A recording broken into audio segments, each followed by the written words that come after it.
The Galactic Council chamber buzzed with the usual mixture of translated languages as representatives from across known space debated the latest crisis. Admiral Zethkar of the Hegemony Fleet clicked his mandibles in frustration as he watched the holographic display showing yet another failed assault on the Krillian positions in the Outer Rim.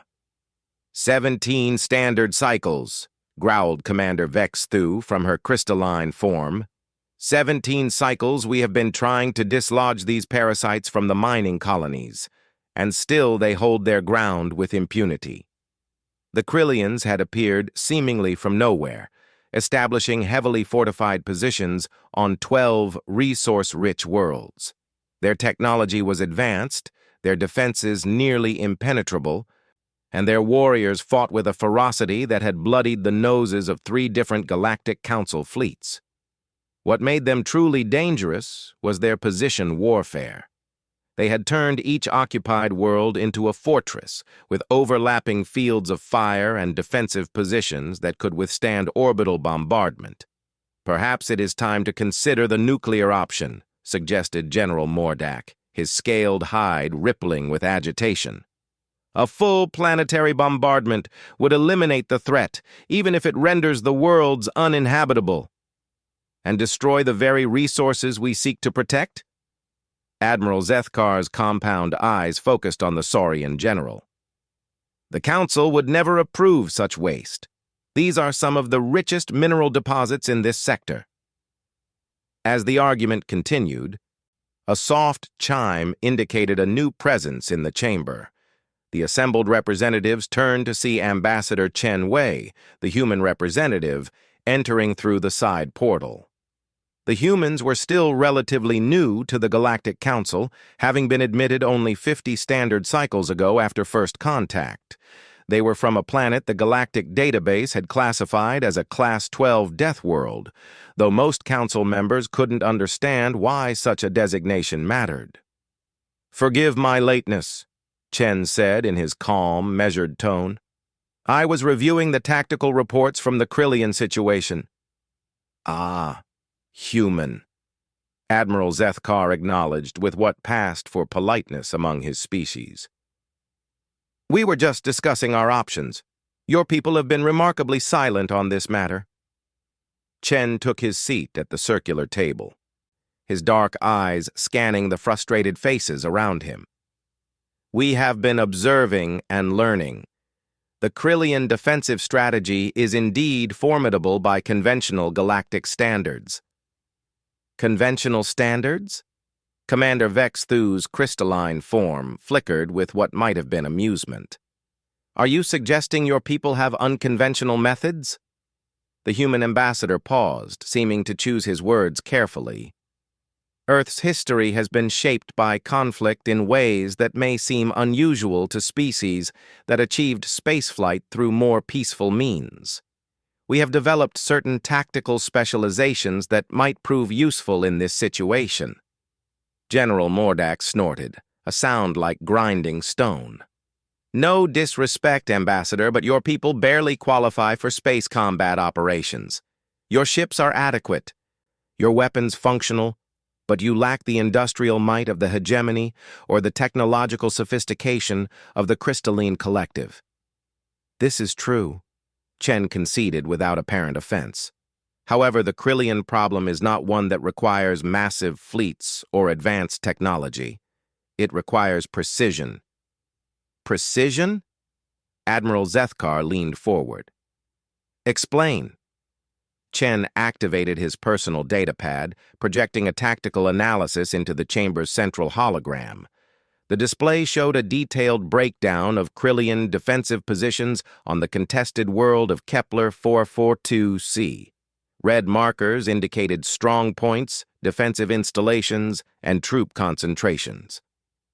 "The Krillian strategy relies on centralized command and control," Chen began. "Each defensive cluster is coordinated by a command bunker, typically located in the most protected position. These bunkers direct the defensive fire and coordinate reinforcements. Remove the command structure and the defensive network becomes significantly less effective." "This analysis is hardly revolutionary," Commander Vex Thu observed. The challenge has always been reaching these command bunkers through their defensive screens. Indeed, Chen agreed. Conventional assault requires fighting through multiple defensive lines, exposing attacking forces to devastating crossfire. But there is another way. The human's projection shifted, showing topographical data of the contested zones. Elevation markers appeared, highlighting high ground positions kilometers away from the Krillian fortifications. Long-range precision elimination, Chen said simply. What Earth military doctrine calls sniping. The chamber fell silent for a moment as the alien representatives processed this concept. Admiral Zethkar was the first to speak. You are suggesting assassination of enemy commanders from extreme range. His mandibles clicked rapidly. The distances involved would be tremendous. No conventional energy weapon could maintain accuracy at such range, and projectile weapons would require impossible precision. Impossible by galactic standards, Chen corrected gently. However, Earth warfare has necessitated the development of extremely long-range precision shooting. Some of our specialists can accurately engage targets at distances exceeding 8 kilometers using chemical propellant weapons. 8 kilometers? General Mordak's scales rippled with what might have been disbelief. With projectile weapons, the ballistic calculations alone would be staggering. Human snipers train extensively in environmental compensation, Chen explained. Wind speed and direction, atmospheric pressure, temperature gradients, rotational forces, even the curvature of the planet's surface. Our soldiers learn to account for variables that most species never consider in combat.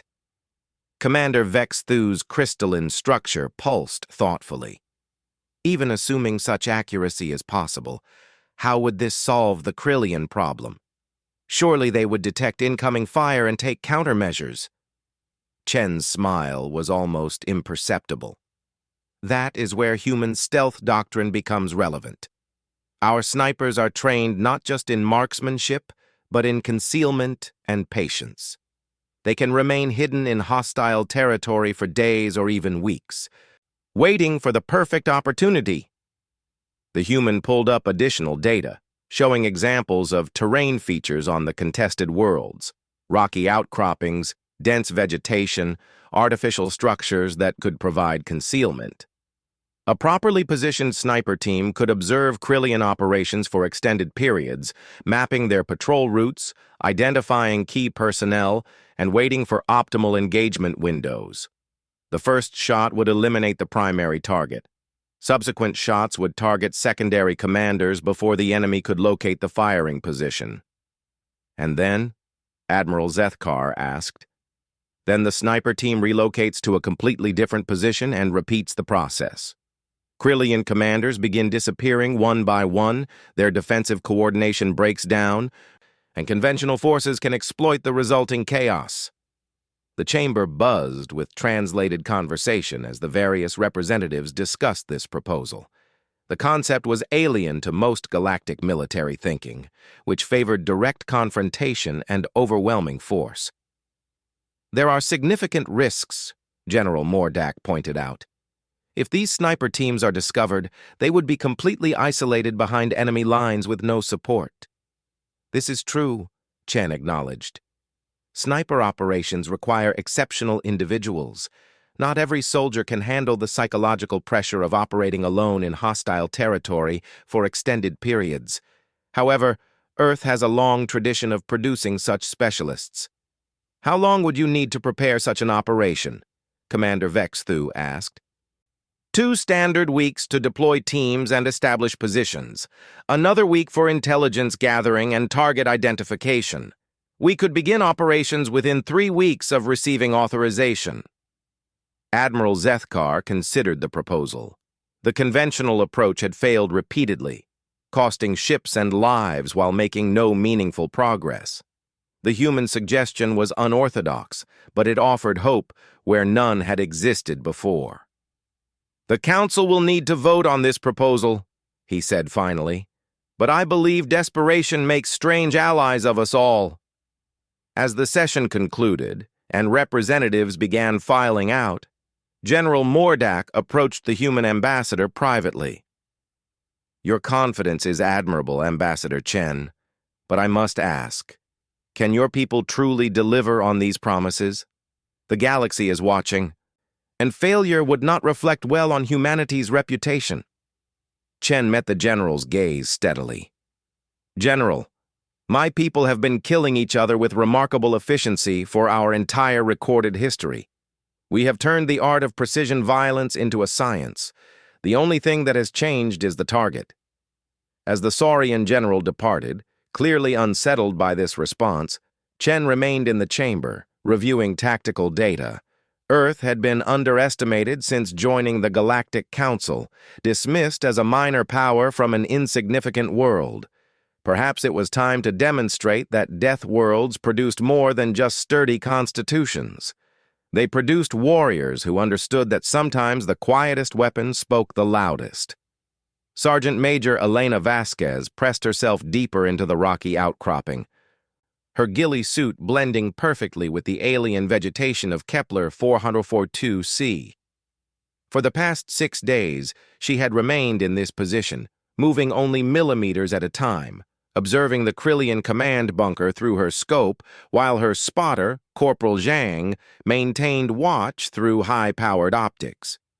The deployment had been everything Ambassador Chen had promised, and more. 12 two-person sniper teams had been inserted onto the contested worlds using stealth shuttles borrowed from Earth's Special Operations Command. Each team carried equipment that seemed primitive by galactic standards, but had been refined by centuries of human warfare. Vasquez's rifle was a marvel of human engineering, a 50-caliber precision weapon with an effective range of over 10 kilometers in this world's slightly thinner atmosphere. The scope could compensate for environmental factors automatically, but Vasquez preferred to make the calculations manually. Machines could fail. Human intuition, honed by years of training, rarely did. "Beetle 6, this is Overwatch," Zhang whispered into his throat microphone. "Pattern Alpha confirmed. Target Bravo is maintaining schedule." Through her scope, Vasquez watched the Krillian commander emerge from the bunker complex for his daily inspection.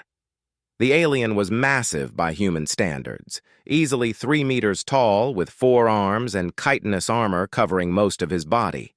But armor had gaps, and even alien anatomy followed certain principles. "Range 4,700 meters, Zhang reported. "Wind 2.3 meters per second northwest. Humidity at 67%. Vasquez made microscopic adjustments to her scope's elevation and windage. The shot would be challenging, but well within her capabilities. What made it remarkable was that the Krillians had no idea she was there.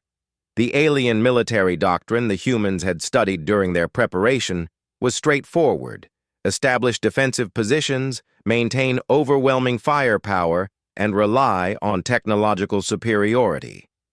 The concept of a single soldier operating alone behind enemy lines was so foreign to Krillian thinking that they had made no provisions against it.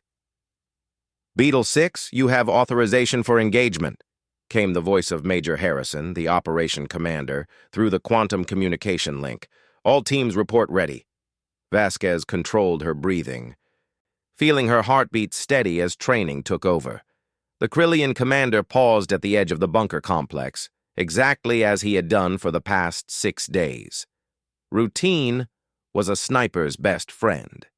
"Send it," Zhang whispered. The rifle's report echoed across the landscape, a sound that would be dismissed by the Krillians as geological activity or atmospheric disturbance. By the time the hypersonic round reached its target, Vasquez was already chambering another round and searching for secondary targets. The Krillian commander's head simply ceased to exist. The hydrostatic shock of the large-caliber round at that velocity was something alien physiology was not equipped to handle, regardless of how impressive their natural armor might be. Chaos erupted in the Krillian compound. soldiers poured out of defensive positions, looking for attackers who weren't there. Officers emerged from secured locations to assess the situation, making themselves perfect targets for follow-up shots. "Secondary target, northwest bunker entrance," Zhang called. Vasquez smoothly shifted her aim, acquired the target, and fired again. Another Krillian officer fell, this one clutching what appeared to be a communication device. The compound's defensive coordination was already beginning to break down. "Time to move," Vasquez said, beginning the methodical process of packing her equipment. By the time the Krillians organized a search of her current position, she would be 3 kilometers away and completely invisible again. Across the planet, 11 other teams were conducting similar operations. The reports filtering back to Major Harrison's command post painted a picture of growing Krillian confusion and mounting casualties among their leadership. Viper 3 reports successful engagement of primary target, came one report.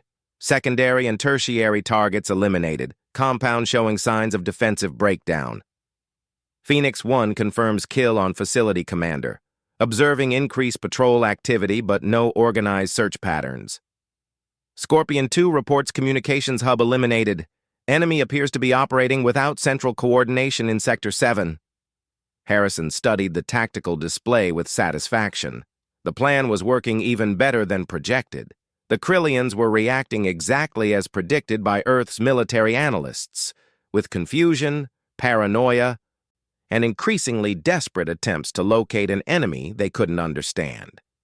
Meanwhile, in the Galactic Council observation ship orbiting the planet, Admiral Zethkar watched the proceedings with growing amazement. "Explain to me again how 12 humans are accomplishing what 3 battle groups could not," he said to Ambassador Chen, who had remained to observe the operation. "Asymmetric warfare," Chen replied simply. "The Krillians have prepared for the kind of conflict they understand. Fleet actions, ground assaults, siege warfare. They never considered that their enemies might simply ignore their defensive strategy entirely." The tactical display showed Krillian forces beginning to abandon their carefully prepared positions. Without effective command and control, individual units were making independent decisions, mostly involving retreat to more secure positions further from the perimeter. "But 12 individuals," Admiral Zethkar protested, "against an entire occupation force." 12 very specialized individuals, Chen corrected. "Each sniper team has spent years training for exactly this type of operation. They can survive in hostile environments for weeks, remain undetected in areas where conventional forces would be spotted immediately, and engage targets at ranges that most galactic species consider impossible." Commander Vexthu's crystalline form flickered as she processed the data. "The Krillian casualty reports are remarkable. Over 300 confirmed leadership eliminations in just 4 days, with no human casualties reported." "That's the beauty of this approach," Chen explained. "The snipers never expose themselves to return fire. They shoot from positions the enemy cannot effectively counterattack, then disappear before the enemy can even determine where the shots originated." On the surface, Vasquez and Zhang had reached their alternate position, a carefully prepared hide site overlooking a different section of the Krillian perimeter. Intelligence indicated that this facility housed the Regional Communications Center, making it a high-priority target. "New hunting ground looks promising," Zhang observed through his spotting scope. "Multiple targets of opportunity." "Patience," Vasquez reminded him, though she was equally eager to continue the mission. "Let them settle into their new normal first." The psychological effect of the sniper campaign was becoming apparent even from orbit. Krillian forces were moving only in large groups, avoiding open areas and showing signs of increasing paranoia. Reports from the surface indicated that some units were requesting immediate evacuation. "Beetle 6, this is Overwatch Control," Major Harrison's voice crackled through the communication system. "Intelligence indicates the enemy is planning a general withdrawal from positions 7 through 12. Recommend focusing on transportation assets to maximize disruption." "Understood, Control. We have eyes on what appears to be a supply convoy staging area. Requesting permission to engage soft targets. Granted, make them count. Vasquez shifted her scope to observe the convoy area. Krillian vehicles were indeed massing, preparing for what looked like a major repositioning operation. The drivers and cargo handlers moving between vehicles represented an opportunity to create maximum psychological impact. Range to primary vehicle, 5,200 meters, Zhang reported. Multiple personnel visible. The shot was longer than usual, but well within the rifle's capabilities. Vasquez made the necessary adjustments and waited for the optimal moment. When a Krillian officer climbed onto the lead vehicle to address the convoy, she took the shot. The effect was immediate and devastating. The convoy scattered as personnel dove for cover, abandoning vehicles and equipment in their panic. Within minutes, what had been an organized withdrawal preparation had become a rout. Similar scenes were playing out across all the contested positions as human snipers systematically dismantled Krillian morale and organization. The aliens had never encountered an enemy they couldn't see, couldn't locate, and couldn't fight back against. "Admiral," one of Zethkar's subordinates reported, "we're receiving transmission from the Krillian fleet commander. They're requesting immediate negotiation for withdrawal from all contested positions." Admiral Zethkar's mandibles clicked in what might have been amusement. "After 17 cycles of stalemated warfare, they want to negotiate? What changed in 4 days?" Chen's expression remained neutral. Perhaps they've realized that some forms of warfare cannot be countered by superior firepower or defensive positions. "The human snipers will be recalled?" Commander Vexthu asked. "Once the withdrawal is confirmed," Chen agreed, "though I suspect several teams could remain in position indefinitely if needed. Part of their training involves extended duration operations." As reports continued to flow in from the surface, it became clear that the Krillian occupation was collapsing. Without effective leadership and facing an enemy they couldn't understand or counter, the invaders were abandoning positions they had held for over a decade. "Remarkable," Admiral Zethkar murmured. 12 humans accomplished in 4 days what the combined might of the Galactic Council could not achieve in 17 cycles. "Not 12 humans," Chen corrected quietly. 12 Earth-trained snipers.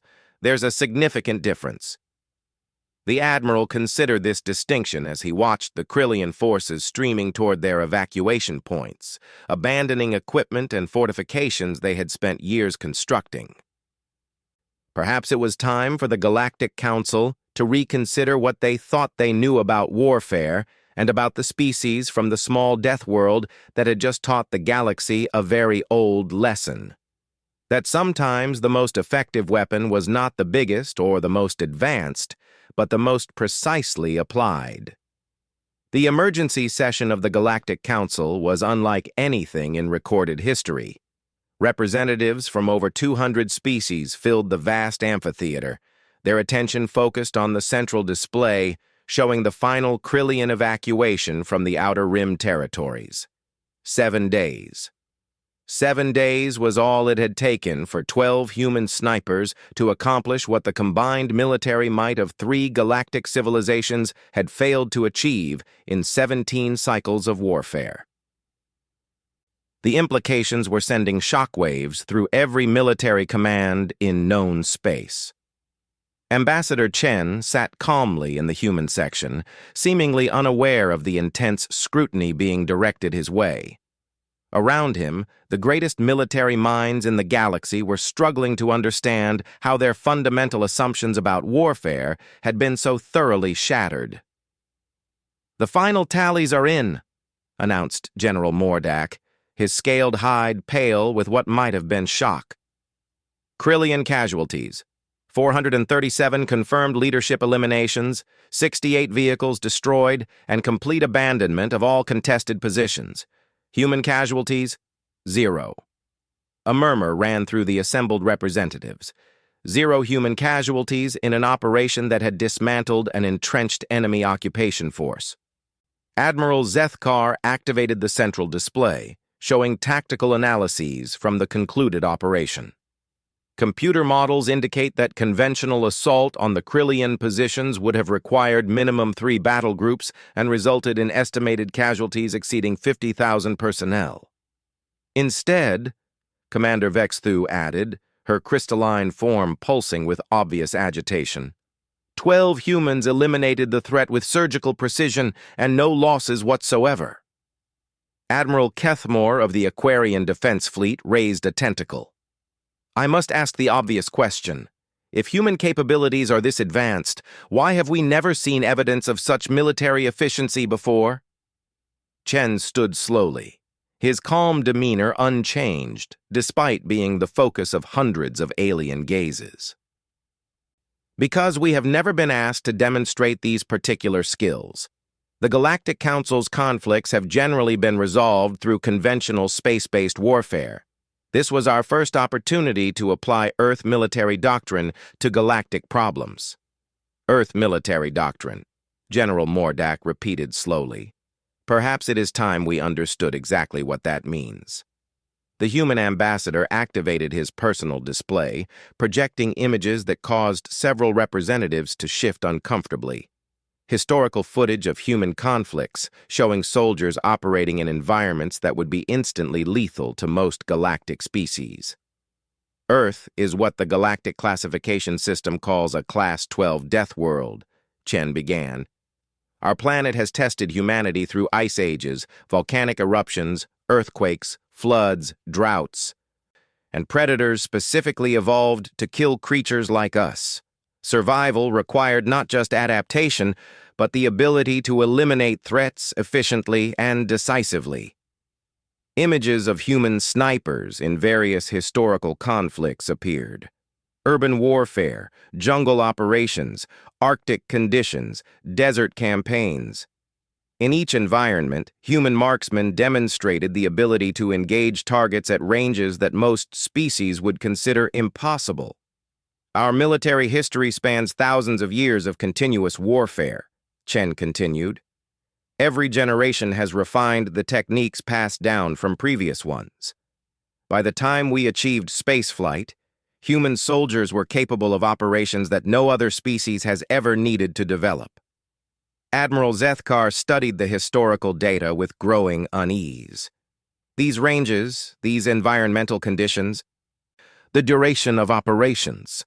How can organic beings endure such extremes? Death world evolution, Chen answered simply. Humans can function in environments that would kill most galactic species within minutes. We can remain motionless for hours, survive on minimal food and water for days, and maintain precision motor control under stress that would incapacitate others. But this level of capability, Commander Vexthu protested, why was it not apparent during your integration into Galactic Council forces? Chen's expression became slightly apologetic. Because we were trying to fit into existing military structures. Galactic warfare doctrine emphasizes numerical superiority, technological advantage, and direct confrontation. Human tactics are based on avoiding fair fights entirely. Avoiding fair fights? General Mordak's scales rippled with confusion. Human military philosophy is simple, Chen explained. If you find yourself in a fair fight, your tactics are wrong. We prefer to engage enemies on terms where they cannot effectively respond. Extreme range, concealment, patience, and precision eliminate the enemy's advantages. The display showed more footage of the recent operation. Krillian forces desperately searching for attackers they couldn't find, abandoning positions they couldn't defend against threats they couldn't understand. The psychological effect appears to be as important as the physical damage, observed Dr. Thexme of the Centauran Institute. The Krillians experienced complete morale collapse. Fear of the unknown is universal, Chen agreed. The Krillians understood conventional warfare. They could defend against direct assault, orbital bombardment, or siege tactics, but they had no framework for comprehending an enemy that could kill their leaders from kilometers away without exposing themselves to retaliation. This changes everything, Admiral Kethmore said quietly. If human capabilities are this advanced, What other military applications might exist? Chen paused before answering, clearly choosing his words carefully. Earth has developed military specializations for virtually every environment and tactical situation. Arctic warfare, urban combat, underwater operations, high-altitude insertion, electronic warfare, psychological operations, and many others. Each represents thousands of years of refinement. The chamber fell silent as representatives contemplated the implications. They had welcomed humanity into the Galactic Council as a minor power from an insignificant world. Now they realized they had been living alongside a species that had weaponized survival itself. The question, Admiral Zethkar said finally, is what happens now? The galaxy has witnessed a demonstration of human military capability that changes the balance of power significantly. Nothing changes, Chen replied firmly. Earth remains committed to the principles and charter of the Galactic Council. We seek peaceful coexistence and mutual cooperation. The fact that we possess certain military capabilities does not alter our fundamental values. But other species will want to understand these capabilities, General Mordak pointed out. Military exchanges, training programs, tactical sharing. And Earth would be willing to share appropriate knowledge with allied species, Chen agreed. However, it's important to understand that human military doctrine is specifically adapted to human physiology and psychology. What works for us may not work for others. Commander Vexthu's crystalline structure pulsed thoughtfully. Are you suggesting that other species cannot learn human tactical methods? I'm suggesting that human tactics evolved from human limitations and advantages, Chen clarified.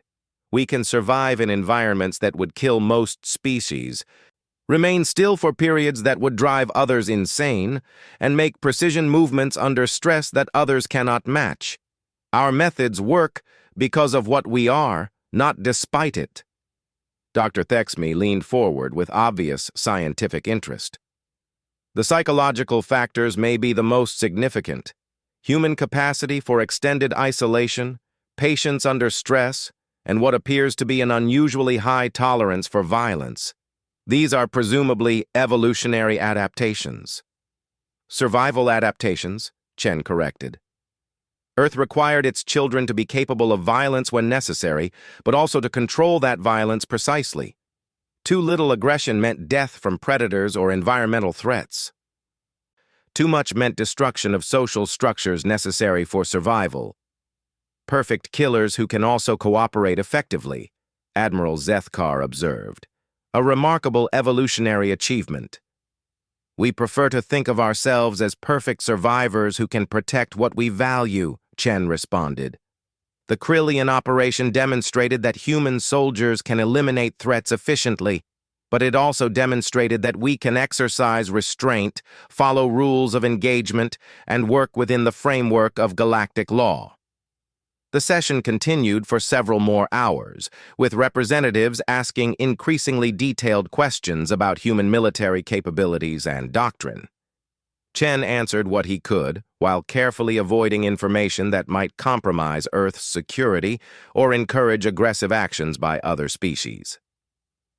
As the formal session concluded, Admiral Zethkar approached Chen privately. Ambassador, I must ask directly, how many more surprises should the galaxy expect from humanity? Chen considered the question carefully. Admiral, Earth has been preparing for war for its entire history. Every generation has faced existential threats and developed new ways to overcome them. What you witnessed was just one specialized application of human military science. And if humanity ever decided that the Galactic Council posed such an existential threat, then the Council would discover capabilities that would make the sniper operation seem conventional by comparison, Chen replied quietly. But that scenario requires humanity to abandon everything we believe in. We joined the Council to move beyond the constant warfare that shaped our species. We have no desire to return to it. The Admiral studied the human's face carefully.